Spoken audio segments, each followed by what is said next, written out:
महत्त्वाची घडामोड ती म्हणजे काही वेळापूर्वीच अजित पवारांनी मुख्यमंत्री देवेंद्र फडणवीसांची भेट घेतली। माणिकराव कोकाटे यांच्या अटकेची कुणकुण लागताच अजित पवार फडणवीसांच्या भेटीला गेले होते। यावेळेला तुम्हीच निर्णय घ्या असं मुख्यमंत्र्यांनी म्हटलं, अशी माहिती देखील सूत्रांकडून मिळाली आहे। तर या माहितीनुसार अजित पवार यांनी आजच्या भेटीमध्ये देवेंद्र फडणवीस यांना माणिकराव कोकाटे यांच्या प्रकरणाची माहिती दिली आणि त्यानंतर फडणवीसांनी माणिकराव कोकाटे यांच्या राजीनाम्याबाबतचा निर्णय तुम्हीच घ्या असं अजित पवारांना सांगितल्याचं समजतंय। नेमका काय संवाद झालेला होता दोघांमध्ये आपण पाहूयात। माणिकराव कोकाटेंबाबत अजित पवार फडणवीसांची चर्चा झाली। तर राजीनाम्यासंदर्भातला निर्णय अजित पवारांनी घ्यावा असं यावेळेला फडणवीसांनी म्हटलंय।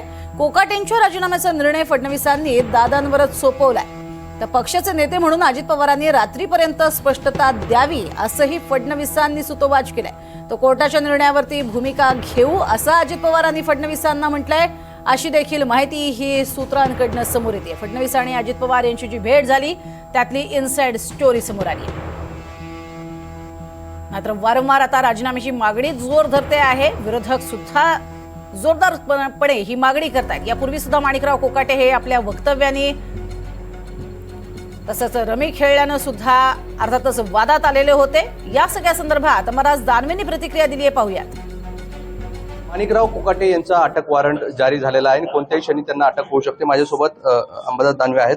दादा, तुम्ही बघितलं गंभीर आरोप होते, सकाळपासून सगळे सुनावणी सुरू होती, आता अटक वॉरंट जारी झालेला आहे, कोणत्याही क्षणी अटक होऊ शकते। बिलकुल झाली पाहिजे। जर राज्याचा मंत्रीच फरार असला तर त्या या राज्याच्या प्रतिमेला शोभा देणारं नसेल।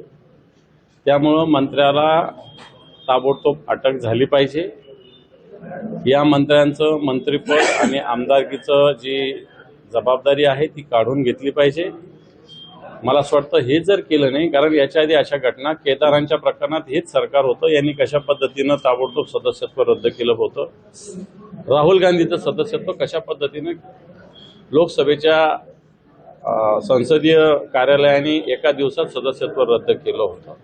पण तोच नियम माणिकराव कोकाटेंना लावला पाहिजे। जर तसा नियम लावणार नसाल तर आपण घटनेचा अवमान करता अशा पद्धतीने भूमिका आपली आहे असं हा देश हे राज्य समजेल। सदनिकेचा हा सगळा जो आरोप होता दादा अत्यंत गंभीर होता, कसं बघता या सगळ्या आरोपाकडे? एखाद्या मंत्र्यांवर असे आरोप होणं अत्यंत गंभीर आहे। बिलकुल, मला असं वाटतं अशा छोट्या छोट्या गोष्टी मंत्र्यांनी पडलंच नाही पाहिजे। काय मोठा आहे तो विषय, सदनिका आणि त्याचे रेट्स असे पाहायला गेलं तर काय अवघड किंवा फार मोठं काम आहे अशातला काही भाग। परंतु मला असं वाटतं जबाबदार लोकांनी, ठीक आहे आधी झालेली घटना आहे, पण जबाबदारी त्या काळातही माणिकराव कोकाटे साहेब राजकीय स्वरूपात कार्यरत होतेच आणि अशा काळामध्ये अशा पद्धतीनं कृत्य करणं, हे बेकायदेशीर कृत्य करणं हे काही शोभत नाही आणि अशा लोकांना मंत्री करणं हे त्याच्यापेक्षा अशोभनीय आहे। गेल्या काही दिवसांपासून महायुतीवर असे जेव्हा आरोप होतात तर क्लीन चिट देण्याचा एक प्रकार सतत तुम्ही आरोप करतात। या प्रकरणात देखील असं होऊ शकतं का? कारण आता न्यायालयाने आधी दिलाय, त्यांना राजीनामा द्यावा लागणार अशी सगळी चित्र दिसते। आता हे वेळ पुढे ढकलण्याचा प्रयत्न करतील। सुनील केदारांचं 24 तासात का केलं, राहुल गांधींचं 24 तासात का केलं, आता 24 तास उलटून गेले कोर्टाने निर्णय द्यायला। आता हे सांगाल तर माणिकराव कोकाटे यांच्या संदर्भात नेमका काय निर्णय घेतला जाणार, त्यांचा राजीनामा कधी घेतला जाणार, असेच प्रश्न वारंवार उपस्थित केले जात आहेत। अधिक या संदर्भात माहिती घेणार आहोत। त्यातच माणिकराव कोकाटे यांच्यावरती सध्या नाशिक, नंदुरबार, जळगाव आणि धुळ्याची निवडणुकीची सुद्धा जबाबदारी देण्यात आलेली आहे। महापालिका निवडणुकीच्या पार्श्वभूमीवर अजित पवार यांच्या राष्ट्रवादीला त्यामुळे चांगलाच धक्का बसलेला आहे। एकीकडे नाशिक, नंदुरबार, जळगाव, धुळ्याची निवडणुकीची जबाबदारी त्यांच्यावरती सोपवलेली होती, मात्र सध्या त्यांच्याच संदर्भात अटक वॉरंट जारी असल्यामुळे गोत्यात आलेले आहेत स्वतः माणिकराव कोकाटे। अधिक माहिती घेऊयात प्रांजल कुलकर्णी यांच्याकडनं। प्रांजल, आता इतक्या महत्त्वाच्या जबाबदाऱ्या खरं त्यांच्यावरती देण्यात आलेल्या होत्या, मात्र आता या जबाबदाऱ्या कोणाकडे दिल्या जाणार, काय नेमकी अजित पवारांची पुढचं पाऊल असणार आहे?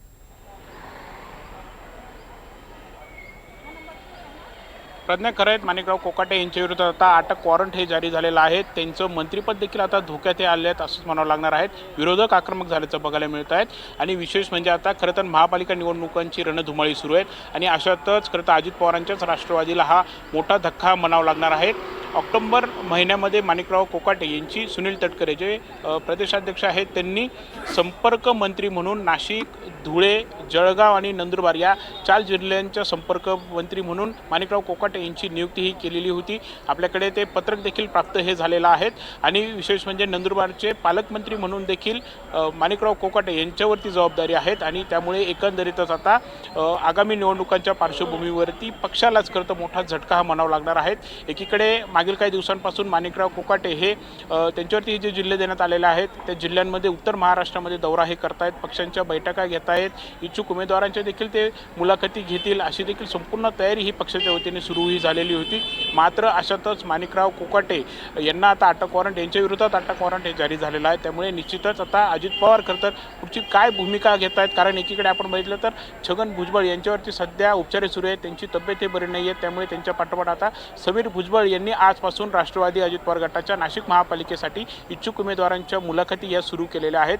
तर दुसरीकडे मात्र आता माणिकराव कोकाटे जे संपर्क मंत्री आहेत, निवडणुकांची खरं ज्यांच्यावरची जबाबदारी ही सोपवण्यात आलेली होती, तेच माणिकराव कोकाटे आता अडचणीत हे सापडलेले आहेत. त्यामुळे आता पक्षाची पुढची भूमिका नक्की काय राहणार आहेत, माणिकराव कोकाटे यांचं पुढचं भवितव्य नक्की काय आहे, असे अनेक प्रश्न आता उपस्थित होत आहेत. नक्कीच. मात्र सध्या आपण बघतोय की अजित पवार यांचं सुद्धा एक प्रकारे संकट वाढलेलं आहे, कारण यापूर्वी वारंवार त्यांना वाचवण्याचा प्रयत्न झाला आणि त्यावरनं माणिकराव कोकाटे इतके खास का किंवा अजित पवारांच्या जवळचे का असा सवालही विचारला जात होता.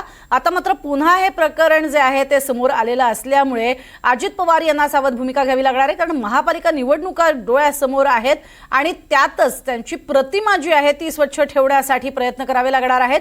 या दृष्टीनं आता अजित पवार गट कशा पद्धतीनं पावलं उचलू शकतो, कारण पिंपरी चिंचवडमध्ये, पुण्यामध्ये तरी एकत्र येऊ आणि अर्थातच शरद पवार गट आणि अजित पवार गट एकत्र येईल असं म्हटलं जाते. मात्र नाशिकमधली नेमकी काय स्थिती, नाशिकमध्ये कशा पद्धतीचं चित्र सध्या पाहायला मिळतंय?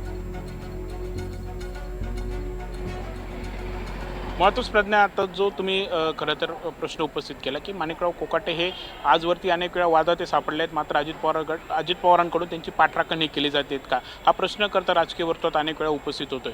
आपण जर बघितलं तर माणिकराव कोकाटे हे कोणकोणत्या वादात ते सापडलेले आहेत, तर जेव्हा कृषी मंत्री झाले तेव्हा कृषी मंत्री झाल्यानंतर त्यांनी केलेले अनेक वक्तव्य असतील, मग ते शेतकऱ्यांच्या विरोधात असतील किंवा त्यावरून ते वादात ते सापडले होते. त्यानंतर हे सदनिका प्रकरण देखील उजेडात आलं होतं, मात्र त्यानंतर त्याला स्थगिती मिळाली होती, ते प्रकरण कुठेतरी शांत झालेलं होतं. नंतर रोहित पवारांनी जो रमी ते खरं तर खेळतायत, ऐन अधिवेशनात विधानसभेमध्ये ते रमी खेळतायत हा आरोप त्यांनी केलेला होता आणि त्यामुळे माझं कृषी मंत्रीपद खरं तर गेलं हे स्वतः माणिकराव कोकाटे यांनीच कबुली देखील दिलेली होती. आणि आता देखील आपण जर बघितलं तर नगर परिषद निवडणुकीच्या पार्श्वभूमीवरती माणिकराव कोकाटे यांनी देखील सिन्नरमध्ये भाजप विरोधात खरं तर वक्तव्य हे केलेलं होतं. भाजप हा वाटलेला पक्ष आहे आणि अनेक खरं तर त्यांनी विधानही केली होती. यामुळे देखील माणिकराव कोकाटे हे कुठेतरी चर्चेत हे आले होते. त्यामुळे खरं तर एका पाठोपाठ एक माणिकराव कोकाटेंची वक्तव्य असतील किंवा माणिकराव कोकाटे हे चर्चेत होते, वादात ते सापडलेले होते आणि असं असताना आज हे समोर आलेलं अटक वॉरंट